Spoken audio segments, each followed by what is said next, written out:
ಏನು ನೆಗೆಟಿವಿಟಿ ಇಲ್ದಿರ ನಡೆದಿದೆ ಅನ್ನೋದನ್ನ ಇದ್ ಮಾಡೋದಕ್ಕೋಸ್ಕರ ಶಾಂತಿ ಆಗ್ಲಿ, ಎಲ್ಲದಕ್ಕೂ ಶಾಂತಿ ಆಗ್ಲಿ ಅನ್ನೋಂತ ಒಂದು ಇದರಿಂದ ಈ ಒಂದು ಗಾವು ಸೇವೆಯನ್ನ ಮಾಡ್ತಾರೆ. ಇದನ್ನ ಕೋತರಾಜನ ಮನೆತನದವರೇನೆ ಮಾಡೋದು, ಅದು ಅವ್ರಿಗೆ ಸಂಬಂಧಪಟ್ಟಿದ್ದು ಅದನ್ನ ಅವರೇ ಮಾಡೋದು. ಸೊ ಅಲ್ಲಿಗೆ ಗಾವು ಹಿಡಿಯುವಂಥದ್ದು ಅಥವಾ ಗಾವು ಸೇವೆ ಅನ್ನುವಂಥದ್ದು ಏನಾಗುತ್ತೆ ಅಂತಂದ್ರೆ ಕರಗ ಸತ್ಯೋತ್ಸವ ನಡೆದು ಅದಾದ ಮಾರನೇ ದಿನ ಇದು ನಡೆಯುತ್ತೆ. ಈಗ 800,000 ವರ್ಷಗಳಿಂದ ನಡೆಯುತ್ತಿರ್ತಕ್ಕಂಥ ಕರಗ ಅಂತ ಹೇಳಿದ್ರೆ, ಸೊ ಎಲ್ಲ ವಿವಿಧ ರಾಜರ ಕಾಲಮಾನದಲ್ಲಿ ಇದು ನಡೆದಿದೆ. ಯಾವೆಲ್ಲ ನಮ್ಗೆ ಶಾಸನಗಳು ಇದು ಸಪೋರ್ಟ್ ಮಾಡ್ತವೆ ಇದನ್ನ? ಸೊ ಕೋಲಾರದಲ್ಲಿ ಒಂದು ಶಾಸನ ಸಿಕ್ಕಿದೆ, ಕರಗ ಅನ್ನುವಂತ ಒಂದು ಶಬ್ದದ ಒಂದು ಉಲ್ಲೇಖ ಅಲ್ಲಿದೆ, ಕರಗ ಅನ್ನುವಂತ ಒಂದು ಶಬ್ದದ್ದು. ಅದಲ್ದಿರ ನಿಮ್ಗೆಲ್ರಿಗೂ ಗೊತ್ತು, ಮುಮ್ಮಡಿ ಕೃಷ್ಣರಾಜ ಒಡೆಯರ್ ಅವರು ಈ ಒಂದು ಕರಗದ ದೇವಸ್ಥಾನಕ್ಕೆ ಭೇಟಿ ನೀಡಿರ್ತಾರೆ. ಅವರಿಗೆ ಯಾರೋ ಒಂದು ಮಾತನ್ನ ಹೇಳಿರ್ತಾರೆ, ಕಿವಿ ಮಾತನ್ನ ಹೇಳಿರ್ತಾರೆ, ಈ ಒಂದು ಕರಗ ಶಕ್ತಿಯೋತ್ಸವಕ್ಕೆ, ಕರಗ ಶಕ್ತಿಯೋತ್ಸವದ ಬಗ್ಗೆ ನಮಗೆ ಒಂದು ಬೇಜಾರಿದೆ, ಬೇಸರ ಇದೆ, ಇವರು ಮಾಡ್ತಾ ಇರುವಂತದ್ದು ನಿಜವೇ ಅನ್ನುವಂಥದ್ದು ನಮ್ಗೊಂದು ಕ್ವಶನ್ ಮಾರ್ಕ್ ಇದೆ ಅನ್ನುವಂತ ಒಂದು ಇದ್ರ ರೀತಿನಲ್ಲಿ ಅವ್ರಿಗೆ ಯಾರೋ ಒಬ್ರು ಹೇಳಿರ್ತಾರೆ. ಇದನ್ನ ನಾನೇ ಖುದ್ದಾಗಿ ನಾನು ನೋಡ್ಬೇಕು ಅಂತ ಹೇಳಿ ಭಾರತ ಮುಮ್ಮಡಿ ಕೃಷ್ಣರಾಜ ಒಡೆಯರ್ ಅವರು ಇಲ್ಲಿಗೆ ಬರ್ತಾರೆ. ಮುಮ್ಮಡಿ ಕೃಷ್ಣರಾಜ ಒಡೆಯರ್ ಅವರು ಬಂದಂತ ಸಮಯದಲ್ಲಿ ಇಲ್ಲಿ ಅಲಗು ಸೇವೆಯನ್ನ ಮಾಡೋದನ್ನ ನೋಡಿ ಅವರು ಒಂದು ಹರಿತವಾದಂತ ಖಡ್ಗವನ್ನ ಮಾಡಿಕೊಟ್ಟಿರ್ತಾರೆ. ಆ ಹರಿತವಾದಂತ ಖಡ್ಗವನ್ನ ಮಾಡಿಕೊಟ್ಟಿದ್ದಂತದನ್ನ ಇಲ್ಲಿಗೆ ಪ್ರೆಸೆಂಟ್ ಮಾಡಿದಾಗ ಇಲ್ಲಿದ್ದಂತಹ ವೀರಕುಮಾರರು ಅದನ್ನ ಬಳಸಿದಾಗ ಆ ಖಡ್ಗ ಏನಾಗುತ್ತೆ ಅಂತಂದ್ರೆ ಮುರಿದು ಬೀಳುತ್ತೆ. ಸೊ ಮುರಿದು ಬಿದ್ದಂತ ಸಮಯದಲ್ಲಿ ಅವರು ಈ ದೇವಿಯ ಒಂದು ಶಕ್ತಿಯನ್ನ ಮೆಚ್ಚಿ, ಈ ದೇವಿಯ ಒಂದು ಆಕರ್ಷಣೆಯನ್ನ ಮೆಚ್ಚಿ ಅವರು ಸಹ ಏನಾಗ್ತಾರೆ ಅಂದ್ರೆ ಈ ದೇವಿಗೆ ಭಕ್ತರಾಗ್ಬಿಡ್ತಾರೆ. ಭಕ್ತರಾದಂತ ನಂತರ ಅವ್ರು ಏನ್ ಮಾಡ್ತಾರೆ ಅಂತಂದ್ರೆ ದೂಪನಹಳ್ಳಿ, ನೀಲ್ಸಂದ್ರ ಮತ್ತು ಇನ್ನೊಂದಷ್ಟು ಜಾಗಗಳನ್ನ ಏನ್ ಮಾಡ್ತಾರೆ ಅಂತ ಹೊಂಸಂದ್ರ, ಈ ಜಾಗಗಳನ್ನೆಲ್ಲ ಏನ್ ಮಾಡಿದ್ರೆ ಬಳುವಳಿಯಾಗಿ ಈ ಒಂದು ದೇವಸ್ಥಾನಕ್ಕೆ ಕೊಡ್ತಾರೆ.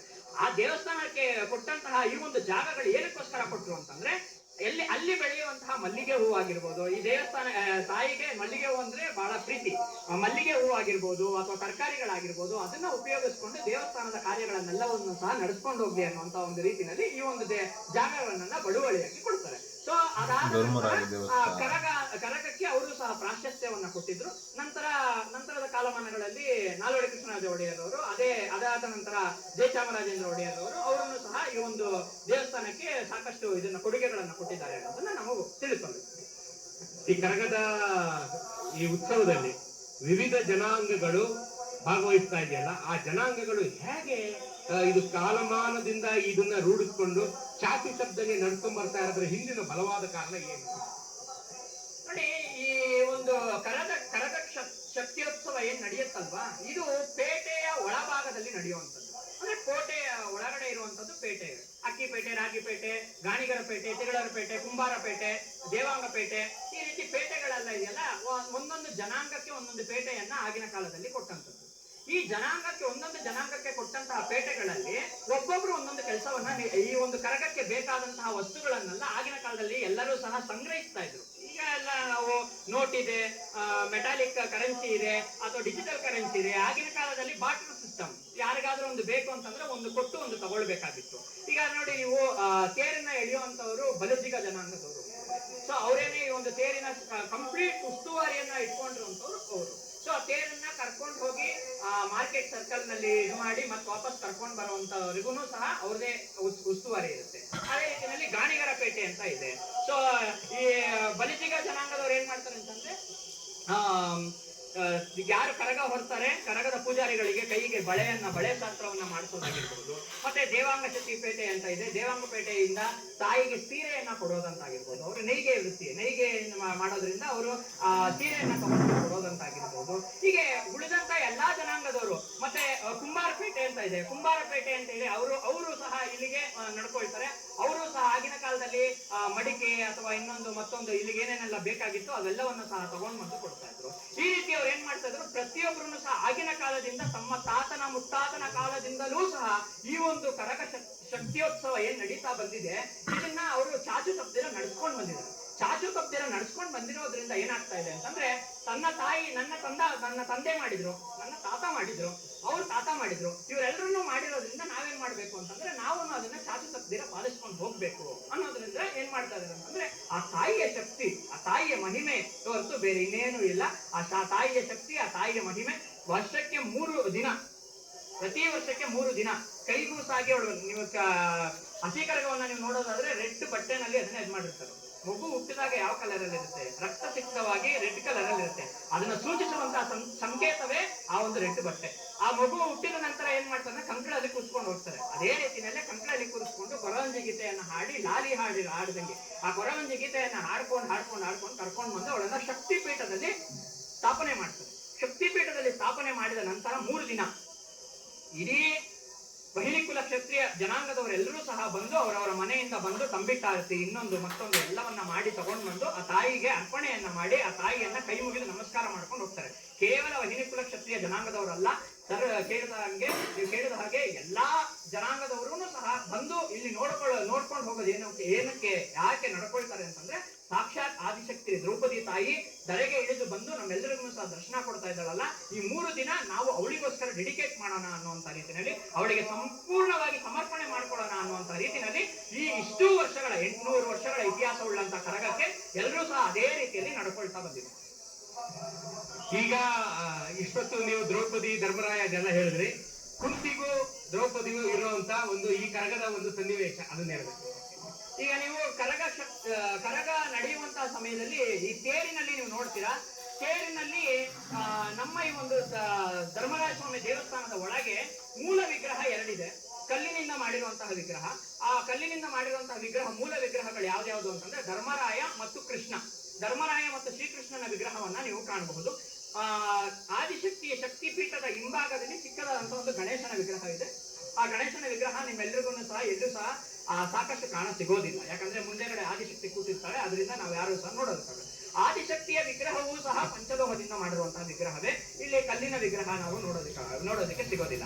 ಅದಲ್ದಿರ ಇಲ್ಲಿ ಒಂದು ಆದಿಶಕ್ತಿಯ ಉತ್ಸವ ಮೂರ್ತಿಯೂ ಸಹ ಇದೆ. ಅದಲ್ದಿರ ಪಂಚಪಾಂಡವರ ಉತ್ಸವ ಮೂರ್ತಿಗಳನ್ನು ಸಹ ನಾವು ನೋಡಬಹುದು.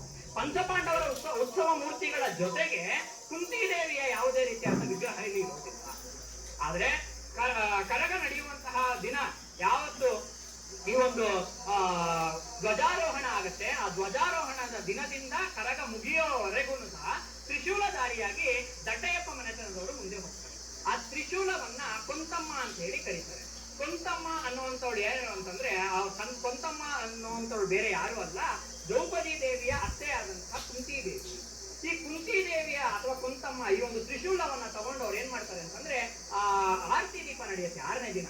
ಆರತಿ ದೀಪ ಬಹಳ ವಿಶೇಷ ಇದೆ. ಏನಕ್ಕೆ ಆರತಿ ದೀಪ ಮಾಡ್ತಾರೆ? ಆ ತಂಬಿಟ್ಟು ಆರತಿಯನ್ನ ಇಟ್ಕೊಂಡು ಹೆಣ್ಮಕ್ಳೆಲ್ಲ ನಡ್ಕೊಂಡು ಬರ್ಬೇಕಾದ್ರೆ ಆ ತಂಬಿಟ್ಟು ಆರತಿಯ ಜ್ಯೋತಿಯನ್ನ ಮೇಲಿಂದ ತಾಯಿ ನೋಡಿ, ಇದು ನಾನು ಬರ್ಬೇಕಾದಂತ ಒಂದು ಜಾಗ, ಇಲ್ಲಿಗೆ ನಾನು ಬರ್ಬೇಕು ಅನ್ನುವಂತ ಒಂದು ಇದನ್ನ ಅವಳು ನೋಡ್ತಾಳೆ. ನೋಡ್ಕೊಂಡು ಆ ಜಾಗಕ್ಕೆ ಅವಳು ಕರೆಕ್ಟ್ ಆಗಿ ಬಂದು ಸೇರ್ಲಿ ಅನ್ನೋದಕ್ಕೋಸ್ಕರ ಈ ಒಂದು ತಂಬಿಟ್ಟಾರತಿಯನ್ನ ಮಾಡ್ತಾರೆ. ಈ ತಂಬಿಟ್ಟಾರತಿಯನ್ನ ಮಾಡ್ಬೇಕಾದ್ರೆ ಕರ್ಕೊಂಡು ಹೋಗ್ತಾರಲ್ವಾ, ಹೆಣ್ಮಕ್ಳನ್ನೆಲ್ಲ ಮನೆಗೆ ಹೋಗಿ ಕರ್ಕೊಂಡ್ ಬರ್ಬೇಕಾದ್ರೆ ಕೊಂತಮ್ಮನನ್ನ ಕರ್ಕೊಂಡು ಹೋಗ್ತಾರೆ.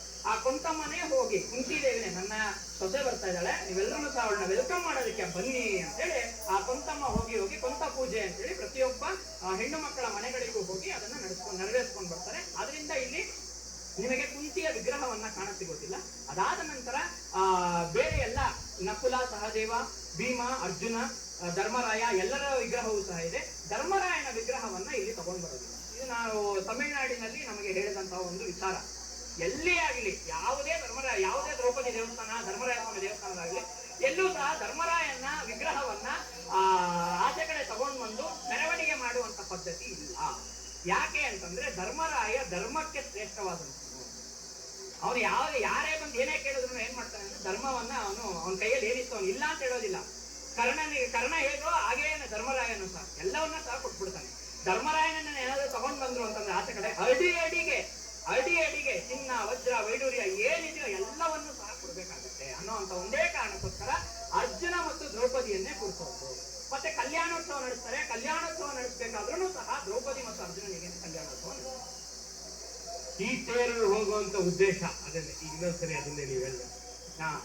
ಈ ತೇರು ಹೋಗುವಂತ ಉದ್ದೇಶ ಏನು ಅಂತಂದ್ರೆ ಅದೇನೆ, ಅರ್ಜುನ ಮತ್ತು ದ್ರೌಪದಿ ದೇವಿಯನ್ನ ತೇರಿನಲ್ಲಿ ಕೂರಿಸಿ ಮೆರವಣಿಗೆ ಮಾಡಿಸ್ತಾರೆ. ಇದು ಬ್ರಹ್ಮರಥೋತ್ಸವ. ಬ್ರಹ್ಮರಥೋತ್ಸವದ ಜೊತೆಗೆ ಕರತಕ್ಷ ಶಕ್ತಿಯೋತ್ಸವ ನಡೆಯುತ್ತೆ. ಬ್ರಹ್ಮರಥೋತ್ಸವ ಇಲ್ಲಿಂದ ಪಾಸ್ ಆಗಿ ಮುಂದೆ ಹೋಗಿ ಎಲ್ಲಾ ರಸ್ತೆಗಳಲ್ಲಿ ಇದು ಮಾಡಿಕೊಂಡು ಇವ್ರ ಕಡೆಗಾಗಿ ಎಲ್ಲಾ ರಥಗಳು ಸೇರುವಂತದ್ದು ಬಂದು ಮಾರ್ಕೆಟ್ ಸರ್ಕಲ್ ನಲ್ಲಿ. ನೀವು ಅಲ್ಲಿ ಅಣ್ಣಮ್ಮನ ದೇವಸ್ಥಾನದ ಅಣ್ಣಮ್ಮನ ರಥವು ಅಣ್ಣಮ್ಮನ ಪಲ್ಲಕ್ಕಿ ನೋಡೋದೇ ಒಂದು ಚಂದ. ಅದೇ ಒಂದು ಸೌಭಾಗ್ಯ. ನಗರ ದೇವತೆಯಾದಂತ ಅಣ್ಣಮ್ಮ ದೇವಿಯ ಒಂದು ಪಲ್ಲಕ್ಕಿಯನ್ನ ಮುತ್ತು ಮುತ್ತಾದಂತಹ ಮಲ್ಲಿಗೆ ಹೂವಿನಲ್ಲಿ ಸಿಂಗಾರ ಮಾಡಿರ್ತಾರೆ. ಆ ಮುತ್ತು ಮುತ್ತಾದಂತಹ ಮಲ್ಲಿಗೆ ಹೂವನ್ನ ತಗೊಂಡು ಬಂದು ಕೊಡುವಂತವ್ರು ಯಾರು ಅಂತಂದ್ರೆ ಮಾರ್ಕೆಟ್ ನಲ್ಲಿ ಇರುವಂತಹ ಎಲ್ಲಾ ವರ್ತಕರು, ಹೂವಿನ ವ್ಯಾಪಾರ ಮಾಡುವಂತ ವರ್ತಕರು. ಅವರೆಲ್ಲರೂ ಸೇರಿ ಪ್ರತಿ ವರ್ಷ ಏನ್ ಮಾಡ್ತಾರೆ ಅಂತಂದ್ರೆ ಅಣ್ಣಮ್ಮ ದೇವಿಗೆ ಅಷ್ಟು ದೊಡ್ಡದಾದಂತ ಪಲ್ಲಕ್ಕಿಯನ್ನು ಮಾಡ್ತಾರೆ. ಸೊ ಈ ಒಂದು ರಥ ಅಲ್ಲಿಗೆ ಹೋದ ನಂತರ ತಾಯಿನೂ ಸಹ ಹೋಗಿ ಫಸ್ಟ್ ಇಲ್ಲಿ ಆಚೆ ಕಡೆ ಬಂದ ನಂತರ ತಾಯಿ ಕರಗ ಹೊತ್ತಂತಹ ಕರಗದ ಪೂಜಾರಿಗಳು ದೇವಸ್ಥಾನದ ಮುಂದೆ ಬಂದು ಮುಂಭಾಗದಲ್ಲಿ ಇದಕ್ಕೆ ಪ್ರದಕ್ಷಿಣೆ ಹಾಕ್ತಾರೆ. ಪ್ರದಕ್ಷಿಣೆ ಹಾಕಿದ ನಂತರ ತೇರಿಗೆ ಒಂದು ನಮಸ್ಕಾರ ಮಾಡ್ತಾರೆ. ನಂತರ ತೇರು ಹೊರಡುತ್ತೆ. ಫಸ್ಟ್ ತೇರು ಹೊರಡುತ್ತೆ. ತೇರು ಹೊರಟಾದ್ಮೇಲೆ ಆಚೆಗೆ ಬರ್ತಾಳೆ ತಾಯಿ. ಅಲ್ಲಿ ಮುಂದೆ ಹೋಗಿ ನಿಂತಿರುತ್ತೆ ತೇರಿಗೆ ಹೋಗಿ ನಮಸ್ಕಾರ ಮಾಡ್ಕೊಂಡೆ ನಂತರ ಬೇರೆ ಕಡೆಗೆ ಹೋಗುತ್ತೆ. ಕೆಲವರೆಲ್ಲ ಸ್ನೇಹಿತರೆ, ಪರಂಪರೆ ಪುನರುತ್ಥಾನ ಸಂಸ್ಥೆಯ ಕಾರ್ಯದರ್ಶಿ ಹರಿಹರ ಸುಧನ್ ಅವರ ದೀರ್ಘವಾದಂತ ವಿವರಣೆಯನ್ನು ನೀವು ಕೇಳಿದ್ರಿ. ಮತ್ತಷ್ಟು ಇವರೊಂದಿಗೆ ಮಾತುಕತೆ ಮುಂದುವರಿಸೋಣ. ಈಗ ಮತ್ತಷ್ಟು ಮುಖ್ಯವಾದಂತ ಕಾಲಘಟ್ಟಕ್ಕೆ ಬಂದಿದ್ದೀವಿ ನಾವು. ಕರಗ ಇನ್ನೇ ಶುರುವಾಗಲಿದೆ. ಬನ್ನಿ ಆ ದೃಶ್ಯಗಳನ್ನು ಸಹ ನೋಡ್ಕೊಂಡು ಬರೋಣ.